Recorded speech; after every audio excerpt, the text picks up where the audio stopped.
仲記唔記得上次建立習慣嘅3部曲呢？分別就係提示、行為同埋獎勵。要理解呢3部曲同埋明白自己不知不覺間形成嘅習慣好簡單。不過如果講到真係要培養一個習慣出嚟，就可易可難啦。你可能會諗，咁咪自相矛盾咯？其實一個習慣平均需要用66日去培養，而且越複雜嘅習慣就需要越多嘅時間去培養。而呢啲花時間培養嘅習慣，通常對你都有好大嘅幫助嘅。例如每日學習、溫故知新呢一種習慣，係要花好多人力同埋決心先可以做到，不過對你嘅幫助就好大啦。相反，碌手機呢一種嘅習慣，好容易你一悶就做，唔需要花好多時間去培養，一定唔使66日添。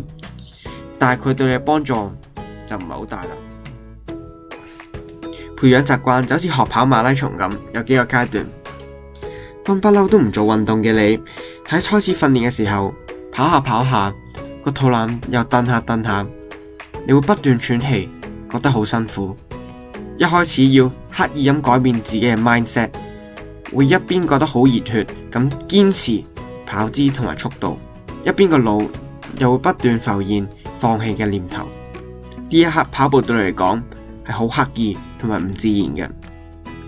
之後可能有教練或者家人同你講，或者無論玩咩活動都好，都要持之以恆先可以保持狀態。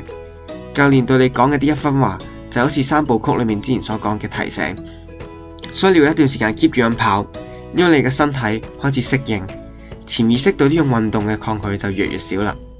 呢一刻跑步對你嚟講雖然仲係刻意嘅，不過已經變得自然咗。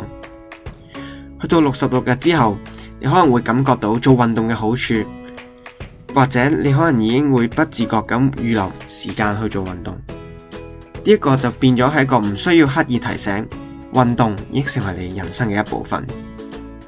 恭喜你啊！如果係咁嘅話，你就培養到個好嘅習慣啦。其實當要形成學習嘅習慣，會面對好多唔同嘅落差同埋3個主要嘅挑戰。第一個就係你身邊嘅電子儀器啦。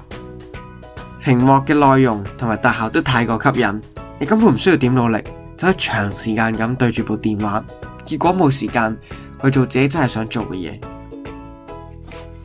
之後嘅2個習慣都係同自己心態有關嘅。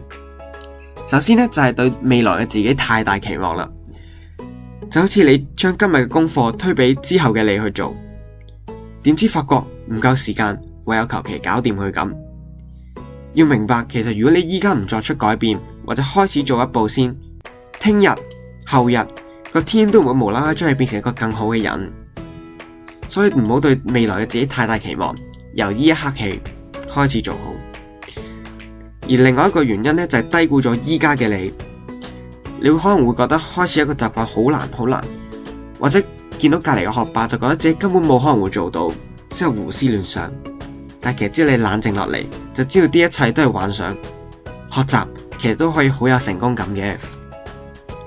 面對落差同埋挑戰嘅時候，定一明知道堅持培養一個習慣唔簡單，你都要繼續呢？你嘅初衷係咩？係為咗自己？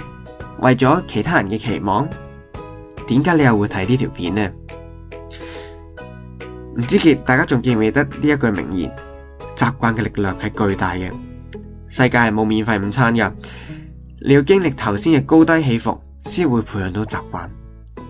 今次了解到培養習慣嘅過程同埋挑戰，而下一集呢，我哋就會將佢結束呢個習慣嘅3部曲，講埋培養習慣嘅 tips。下集再見啦！